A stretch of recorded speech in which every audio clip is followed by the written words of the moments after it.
ನೂತನ ಸಂಸದ ಗೋವಿಂದ ಕಾರಜೋಳ ಅವರಿಂದ ಎನ್ಡಿಎ ಮಿತ್ರ ಪಕ್ಷದ ಕಾರ್ಯಕರ್ತರಿಗೆ ಕೃತಜ್ಞತೆ. ನಾಯಕನಹಟ್ಟಿ ಪಟ್ಟಣದ ಹೊರಮಠ ಸಮುದಾಯ ಭವನದಲ್ಲಿ ಚಿತ್ರದುರ್ಗ ಜಿಲ್ಲಾ ನೂತನ ಸಂಸದರಾದ ಗೋವಿಂದ ಕಾರಜೋಳ ಅವರಿಂದ ಎನ್ಡಿಎ ಮಿತ್ರ ಪಕ್ಷದ ಕಾರ್ಯಕರ್ತರಿಗೆ ಕೃತಜ್ಞತೆ ಕಾರ್ಯಕ್ರಮವನ್ನು ನಡೆಸಲಾಯಿತು. ಸಂದರ್ಭದಲ್ಲಿ ಅವರು ಮಾತನಾಡಿದರು. ಶ್ರೀ ಗುರು ತಿಪ್ಪೇರುದ್ರ ಸ್ವಾಮಿಯನ್ನು ಸ್ಮರಿಸಿ ಯಾವ ಮಾಧ್ಯಮಗಳು ಕೂಡ ಚಿತ್ರದುರ್ಗ ಕ್ಷೇತ್ರದಲ್ಲಿ ಗೆಲ್ತಾರೆ ಎನ್ನುವ ವರದಿಯನ್ನು ನೀಡಿರಲಿಲ್ಲ. ಕೆಲವೊಂದು ಮಾಧ್ಯಮಗಳು ರಾಜ್ಯದಲ್ಲಿ 3 ಕ್ಷೇತ್ರ ಗೆಲ್ಲಲು ಸಾಧ್ಯವಿಲ್ಲ ಅಂತ ಇದ್ರು. ಇದರಲ್ಲಿ ಚಿತ್ರದುರ್ಗ ಒಂದು ಆಗಿದೆ. ಇನ್ನು ಬಹಳ ಸ್ಪಷ್ಟವಾಗಿ ಹೇಳ್ತೇನೆ, ಗೋವಿಂದ ಕಾರಜೋಳ ಚಿತ್ರದುರ್ಗದಲ್ಲಿ ಗೆಲ್ಲುತ್ತಾರೆ ಎನ್ನುವಂಥ ಪ್ರಶ್ನೆ ಈ ರಾಜ್ಯದ ಜನತೆಗಳಲ್ಲಿ ಕಾಡಿತು. ಆದರೆ ಎಲ್ಲ ಮತದಾರ ಪ್ರಭುಗಳು ನನಗೆ ಆಶೀರ್ವಾದ ಮಾಡಿದ್ದಾರೆ ಅಂತ ಈ ಸಂದರ್ಭದಲ್ಲಿ ಹೇಳಿದರು. ಇನ್ನು ಪ್ರಧಾನಿ ನರೇಂದ್ರ ಮೋದಿ ಅವರು ಕೈಗೊಂಡಂಥ ಫಸಲ್ ಬಿಮಾ ಯೋಜನೆಯಿಂದ ರೈತರಿಗೆ ತುಂಬ ಅನುಕೂಲವಾಗಿದೆ ಅಂತ ಹೇಳಿದರು. ಚಿತ್ರದುರ್ಗ ಜಿಲ್ಲೆಗೆ ಮಂಜೂರಾಗಿರುವ ಭದ್ರಾ ಮೇಲ್ದಂಡೆ ಯೋಜನೆಯನ್ನು ತಾನು ಆದಷ್ಟು ಬೇಗನೆ ಪೂರ್ಣಗೊಳಿಸುತ್ತೇನೆ ಅನ್ನುವಂಥ ಭರವಸೆಯನ್ನು ಕೂಡ ಈ ಸಂದರ್ಭದಲ್ಲಿ ಸಂಸದ ಕಾರಜೋಳ ಅವರು ನೀಡಿದರು. ಈ ಸಂದರ್ಭದಲ್ಲಿ ತಳಕು ಮತ್ತು ನಾಯಕನಹಟ್ಟಿ ಮಂಡಲ ಅಧ್ಯಕ್ಷ ಇ ರಾಮರೆಡ್ಡಿ, ಮೊಳಕಾಲ್ಮೂರು ವಿಧಾನಸಭಾ ಕ್ಷೇತ್ರದ ಮಾಜಿ ಶಾಸಕ ನೀಲಗುಂಟೆ ತಿಪ್ಪೇಸ್ವಾಮಿ, ವಿಧಾನಸಭಾ ಕ್ಷೇತ್ರದ ಜೆಡಿಎಸ್ ಪರಾಜಿತ ಅಭ್ಯರ್ಥಿ ಟಿ ವೀರಭದ್ರಪ್ಪ, ಬಿಜೆಪಿ ಜಿಲ್ಲಾಧ್ಯಕ್ಷರಾದ ಎ ಮುರಳಿ, ಕೆಎಸ್ ನವೀನ್, ಮೊಳಕಾಲ್ಮೂರು ತಾಲೂಕು ಮಂಡಲ ಅಧ್ಯಕ್ಷ ಮಂಜುನಾಥ್, ಕಾಲುವೆಹಳ್ಳಿ ಶ್ರೀನಿವಾಸ್, ಎಂವೈಟಿ ಸ್ವಾಮಿ, ಚಳಕೆರೆ ರಾಮದಾಸ್, ತಳಕು ಮಾಜಿ ಜಿಲ್ಲಾ ಪಂಚಾಯತ್ ಸದಸ್ಯ ಓಬಳೇಶ್, ಮಾಜಿ ಜಿಲ್ಲಾ ಪಂಚಾಯತ್ ಸದಸ್ಯ ಮಲ್ಲೂರಹಳ್ಳಿ ಓ ಮಂಜುನಾಥ್, ಶಿವದತ್ತ, ಚನ್ನಗನಹಳ್ಳಿ ಮಲ್ಲೇಶ್, ಬೆಂಕಿ ಗೋವಿಂದಪ್ಪ, ಪಟ್ಟಣ ಪಂಚಾಯತ್ ಸದಸ್ಯ ಮಾಂತಣ್ಣ, ಎಂ ಉಮೇಶ್, ತಾರಕೇಶ್, ಬೇಡರಹಳ್ಳಿ ರಮೇಶ್, ಕೊಂಡ್ಲಹಳ್ಳಿ ವೀರಣ್ಣ ಹಾಗೂ ಬಿಜೆಪಿ ಮತ್ತು ಜೆಡಿಎಸ್ನ ಕಾರ್ಯಕರ್ತರು ಈ ಒಂದು ಕಾರ್ಯಕ್ರಮದಲ್ಲಿ ಪಾಲ್ಗೊಂಡಿದ್ದರು. ವರದಿ ಹರೀಶ್, ಮಹಾಯುಧ ನ್ಯೂಸ್, ಚಿತ್ರದುರ್ಗ.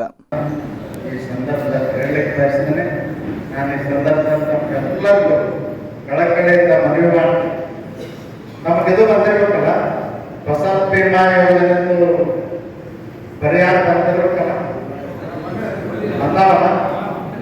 ಒಬ್ಬೊಬ್ಬರಿಗೆ 2 ಲಕ್ಷ, 3 ಲಕ್ಷ, 1 ಲಕ್ಷ ಇಟ್ಟು ಬೇರೆ ಬೇರೆ ಅವ್ರ ಕ್ಷೇತ್ರಕ್ಕೆ ಎಷ್ಟು ಕಟ್ಟಿದ್ರೆ ಅದನ್ನ ಬಂದಿದಾವಲ್ಲ, ಬಂದಾವ.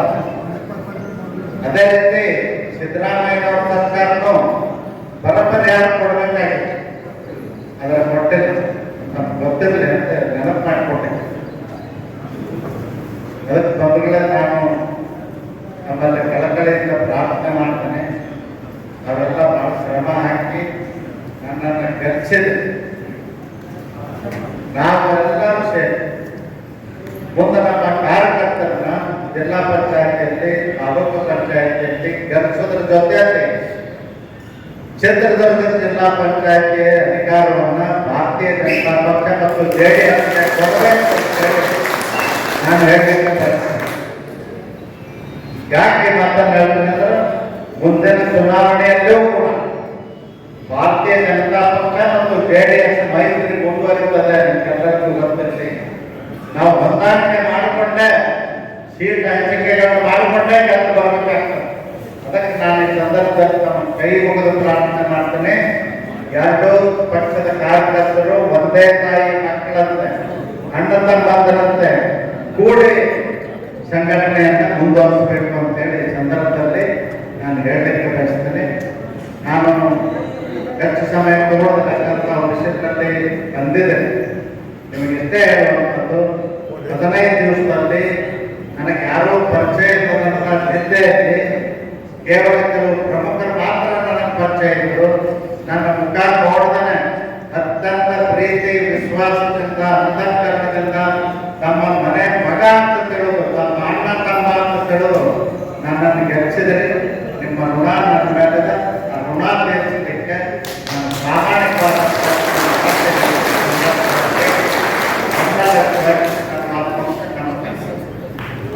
ಸರ್ಕಾರದ ಬ್ಯಾಂಕಿನಿಂದ, ಖಜಾನೆಯಿಂದ ಹಣ ಹಗಲ ದರೋಡೆ ಆದಾಗ ಸರ್ಕಾರದ ನೈತಿಕ ಜವಾಬ್ದಾರಿ ಇತ್ತು. ಮುಖ್ಯಮಂತ್ರಿಗಳೇ ಸ್ವತಃ ರಾಜೀನಾಮೆ ಕೊಡಬೇಕು.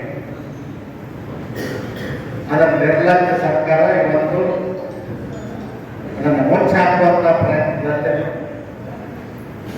ಅದಕ್ಕಾಗಿ ನಾನು ಒತ್ತಾಯ ಮಾಡ್ತೀನಿ.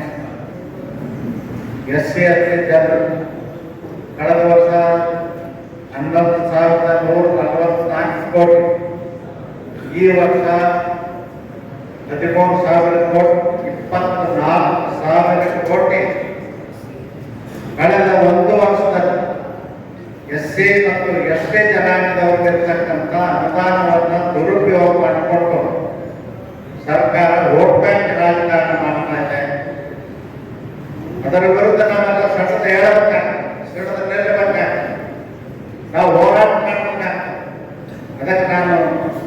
ಈ ವೇದಿಕೆಯ ಮೂಲಕ ಸರ್ಕಾರಕ್ಕೆ ಎಚ್ಚರಿಕೆಯನ್ನು ಕೊಡಲಿಕ್ಕೆ ಬಯಸ್ತೇನೆ.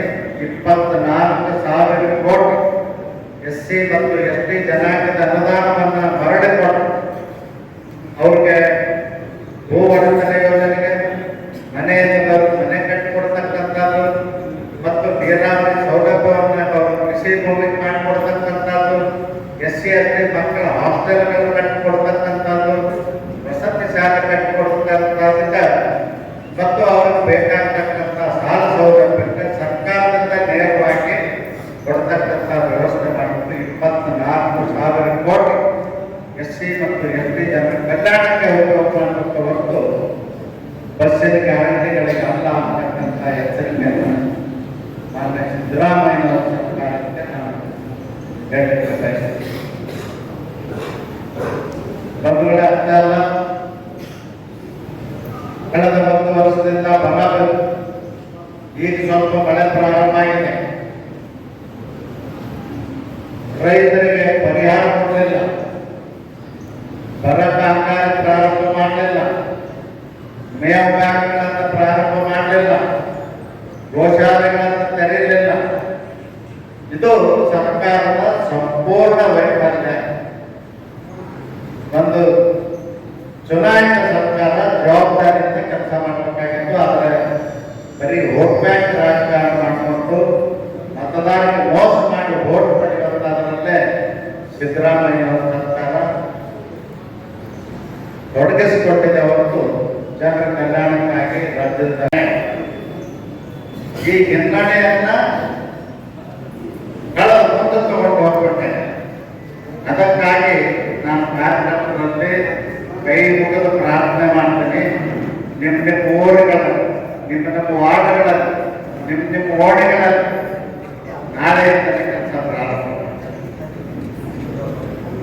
ನಾಳೆ ಕೆಲಸ ಮಾಡಿ ಅವ್ರ ಜೊತೆ ಹೋಗಿ ಬೆಳೆದು ಕುರಿತು ಅವ್ರ ಜೊತೆ ಮಾತಾಡಿ. ಕಳೆದ 10 ವರ್ಷಗಳಿಂದ ದೇಶದಲ್ಲಿ ನರೇಂದ್ರ ಮೋದಿಜಿಯವರ ಆಡಳಿತದಲ್ಲಿ ಆಗಿರ್ತಕ್ಕಂಥ ಕೆಲಸ ಕಾರ್ಯಗಳ ಬಗ್ಗೆ ನಾವು ತಿಳಿಸಿ ಹೇಳಬೇಕಾಗ್ತದೆ. ರಾಜ್ಯದಲ್ಲಿ 4 ವರ್ಷ ಭಾರತೀಯ ಜನತಾ ಪಕ್ಷದ ಸರ್ಕಾರ, ಯಡಿಯೂರಪ್ಪನವರು ಮತ್ತು ಬಸವರಾಜ ಬೊಮ್ಮಾಯಿ ಅವರ ಸರ್ಕಾರ ಮಾಡಿರ್ತಕ್ಕಂಥ ಕೆಲಸ ಕಾರ್ಯಗಳ ಬಗ್ಗೆ ನಾವು ಚರ್ಚೆ ಮಾಡಬೇಕಾಗಿದೆ. ಅವ್ರ ಕೆಲಸನಲ್ಲಿ ಹೋಗ್ಬೇಕಲ್ಲ. ಸಿದ್ದರಾಮಯ್ಯ ಅವರ ಸರ್ಕಾರ ಗ್ಯಾರಂಟಿ ಅಂತ ಅದೇ ತಲೆಯೊಳಗೆ ಹೋಗ್ಬಾರ್ದು. ಅದಕ್ಕಾಗಿ ನಮ್ಮ ಕಾರ್ಯಕರ್ತರು ಎಷ್ಟು ಶ್ರಮ ಹಾಕಿ ವಾರ್ಡ್ಗಳಲ್ಲಿ, ಓಣಗಳಲ್ಲಿ, ನಮ್ಮ ಊರುಗಳಲ್ಲಿ, ನಮ್ಮ ಹಟ್ಟಿಗಳಲ್ಲಿ ಹೋಗಿ ಸಂಪರ್ಕ ಮಾಡತಕ್ಕಂಥ ಕೆಲಸ ಈಗಿನ ಪ್ರಾರಂಭ ಮಾಡಬೇಕು ಅಂತ ಹೇಳಿ ವಿನಂತಿಯನ್ನು ಮಾಡ್ತೇನೆ. ಒಂದು ಮಾತನ್ನ ನಮಗೆ ಹೇಳಲಿಕ್ಕೆ ಬಯಸ್ತೇನೆ. ಕಳೆದ 1 ವರ್ಷದಿಂದ ಸಿದ್ದರಾಮಯ್ಯ ಅವರ ಸರ್ಕಾರ ಅಧಿಕಾರ ಬಂದ ಮೇಲೆ ರಾಜ್ಯದಲ್ಲಿ ಕಾನೂನು ಸುವ್ಯವಸ್ಥೆ ಹದಗೆಟ್ಟಿದೆ. ಗಂಡ ಮಕ್ಕಳು ನಿರ್ಭೀತಿಯಿಂದ ಮನೆ ಹೊರಗಡೆ ಓಡಾಡುವಂತ ಪರಿಸ್ಥಿತಿ ಇರ್ತದೆ. ಯಾರು ಯುವಕರು ಒಳ್ಳೊಳ್ಳೆ ಕೆಲಸ ಮಾಡ್ತಾರ ಅಂಥವರು ಬದುಕುವಂತ ಸ್ಥಿತಿ ಕೂಡ ಇವತ್ತು ರಾಜ್ಯದಲ್ಲಿ ಇದೆ. ಉದಾಹರಣೆಗೆ ಹೇಳಬೇಕಂದ್ರೆ ನಮ್ಮ ಸ್ವಾಮಿ ಕೇಳ್ಕೊಂಡ್ರೆ ರೇಡಕ್ ಸ್ವಾಮಿ ಬಹಳ ಒಳ್ಳೆ ಹುಡುಗ ಅಂತ ಹೇಳಿ ಎಲ್ಲರೂ ಪ್ರಶಂಸೆ ಮಾಡ್ತಾರೆ. ಪ್ರತಿಯೊಬ್ಬರು ಕೂಡ ಅಂತ ಅಮಾಯಕ ಕೊಲೆಗಳು ನಿತ್ಯ ನಿರಂತರವಾಗಿ ನಡೀತಾ ಇದೆ. ಇದು ಸರ್ಕಾರದ ವೈಫಲ್ಯ ಅಂತ ನಾನು ಹೇಳಲಿಕ್ಕೆ ರೌಡಿಗಳಿಗೆ ಕಾನೂನಿನ ಭಯ ಇಲ್ಲ. ಸರ್ಕಾರಿ ಖಜಾನೆ ಲೂಟ್ ಮಾಡ್ತಕ್ಕಂಥವ್ರಿಗೆ ಕಾನೂನಿನ ಭಯ ಇಲ್ಲ. ಸರ್ಕಾರದ ಶಾಮೀಲಾಗಿ ಇವತ್ತು SC ST ಜನರ ಅನುದಾನವನ್ನು 177 ಕೋಟಿ ರೂಪಾಯಿ ಲೂಟಿ ಮಾಡಿರ್ತಕ್ಕಂಥ ವಾಲ್ಮೀಕಿ ಮಾನಸಿ ನಿಗಮವಿದೆ. ಇದು ತಾಜಾ ಅಷ್ಟೇ ಅಲ್ಲ, 40 ಕೋಟಿ ಹುಜೂರ್ ಬಿಡುಗಡೆ ಅದು ಕೂಡ ಲೂಟಿ ಆಗಿದೆ.